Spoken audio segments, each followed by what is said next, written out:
thank God for each and every one of you here today.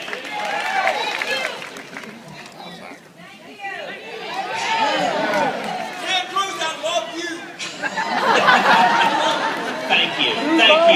And I love each of you.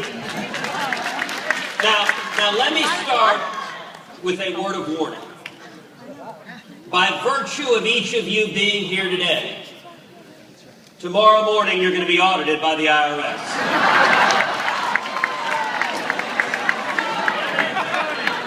So I appreciate the courage of your convictions.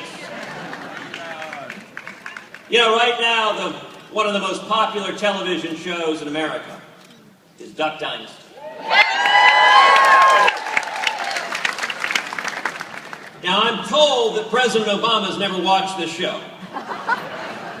And apparently an aide recently came into the Oval Office to try to explain it to him. Said, Mr. President, it's all about this Southern God-fearing family of entrepreneurs who love liberty and love to hunt. Obama responded, so is it a fantasy show? And the response was, no, Mr. President, it's more like a horror film. And so the president immediately ordered an IRS audit.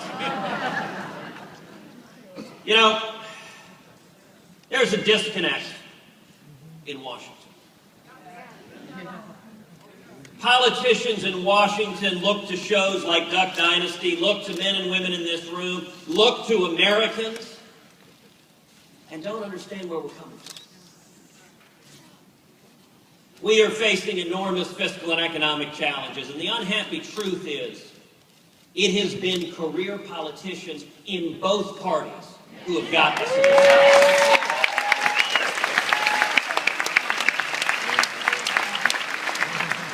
But let me give you a word of optimism. There is a grassroots uprising that is sweeping this nation. Y'all are here today, you're engaged in your home states because the American people are standing up and saying we want our freedom back. And I'm going to give the simplest and best advice for President Obama and for Republicans and Democrats in Congress. Listen to the people.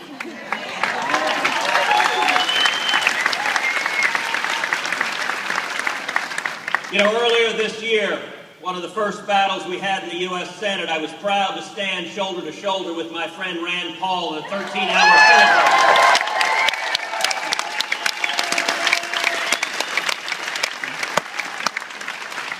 When Rand stood up to filibuster drones, the Washington Graybeard said, "What are you doing?" And what happened is the American people got engaged. Yes. Millions of Americans became fixated by C-SPAN. A phrase that doesn't occur naturally in the English language. Americans began tweeting, began speaking out, and you saw as a result of your engagement, President Obama forced to do what he had refused to do for 3 consecutive weeks, which is admit in writing the Constitution limits his ability to target U.S. citizens.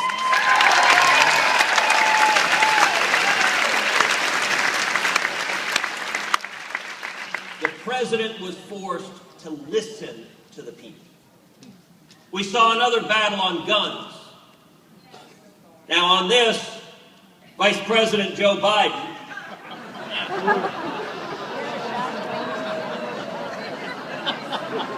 the nice thing is, you don't even need a punchline.